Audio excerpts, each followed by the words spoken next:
আমার বউ, আমি তো পরিচয় করি, তুমি বুঝতে পেরেছো, কিন্তু তোমার যে ডায়লগটা এটা আমার বউর সামনে তোমাকে একটু বলতে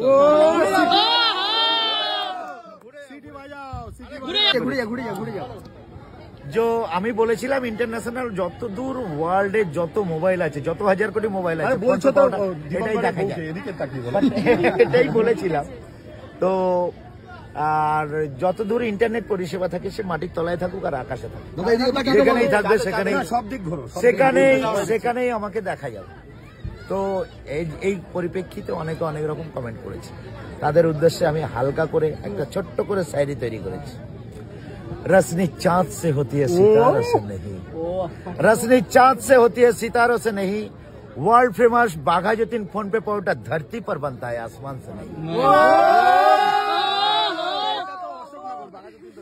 तो फोन पे पाउडर डायलॉगटाই বললাম। তো रसनी আরেকটা ডায়লগ আমি দিয়ে আরেকটা শায়রি বলছি। আরেকটা শায়রি বলো তাহলে।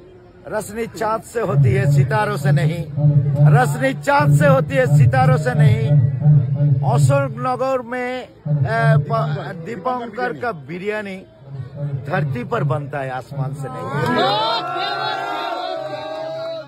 डायलॉग डायलॉग এখন ডিজে বাজাবে নাকি? চলো না একটু ডিজে বাজাবে।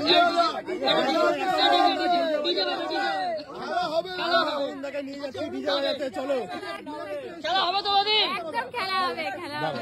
অশোকনগরে এসে কিরকম লাগছে বল? অশোকনগরে আরে আমি এর জন্যই তো দ্বিতীয়বার আসা, প্রথমবার থেকে দ্বিতীয়বার আসা।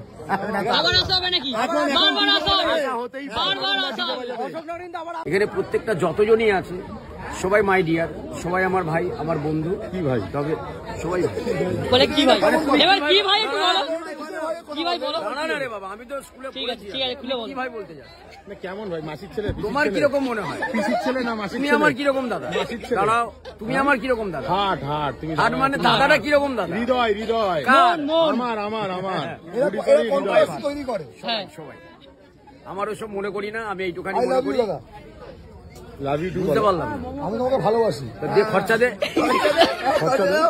দে কি খরচা বল? দে না 2-5 টাকা দে, খরচা কর। কি খরচা? এই এবার বলো। 2-5 টাকা দে না, তারপরে দেখছি কি করি না করি সবাই মিলে। দে না 2000 টাকা দে না এখন, দে এই 2000 টাকা দে। না মাইকের মালা কিন্তু তুমি পরে নিয়েছো, সত্যি মালা পরে আছে কিন্তু জোরে বললো। আমার এই যে কালো, তো আমি মোটামুটি দেখতেও ভালো, সেই জন্য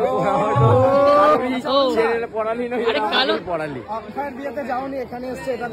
আমি অক্ষয়কে আমি আগেও বলেছি, আমি অক্ষয় আমার মা, অক্ষয় যেদিন বিয়ে হয়, মানে গতদিন অক্ষয়ের বিয়ে হয়েছে, আর আমাদের দীপঙ্করেরও বিয়ে হয়েছে, আমার মায়ের ভীষণ শরীর খারাপ ছিল। আমি এটাও মেসেজ দিয়েছি আমি, যে আমি অক্ষয়ের বাড়িতে যাব এবং অক্ষয়ের বাড়িতে গিয়ে সবার সাথে দেখাও করব। আর অক্ষয়ের জন্য, অক্ষয়ের পরিবারের জন্য, অক্ষয়ের পরিবারের জন্য আমি মায়েরও ছবি আছে, সেটা অক্ষয়দের হাতে তুলে এটাই। অশোকনগরে যে কেমন লাগছে? অশোকনগরে এসে শুধু তোদেরকেই দেখে গেলাম, আমি তো এখনো কোনো সময় এটা করা যাবে না। মায়ের ছবি নিয়ে এসে পুজো দিয়ে, এটা দাদা নিয়ে এসছে আমাদের জন্য, খুব ভালো হয়েছে। দেখো কত সুন্দর। ভালো কেমন লাগলো গিফটটা?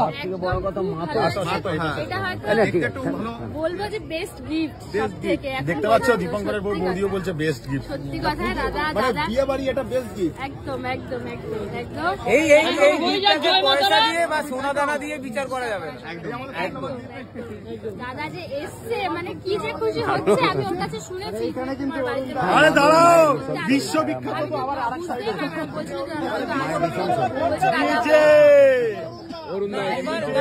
এবার অরুণ দা এসছে, এবার তোমাদের সবার জন্য আমি বলছি এবার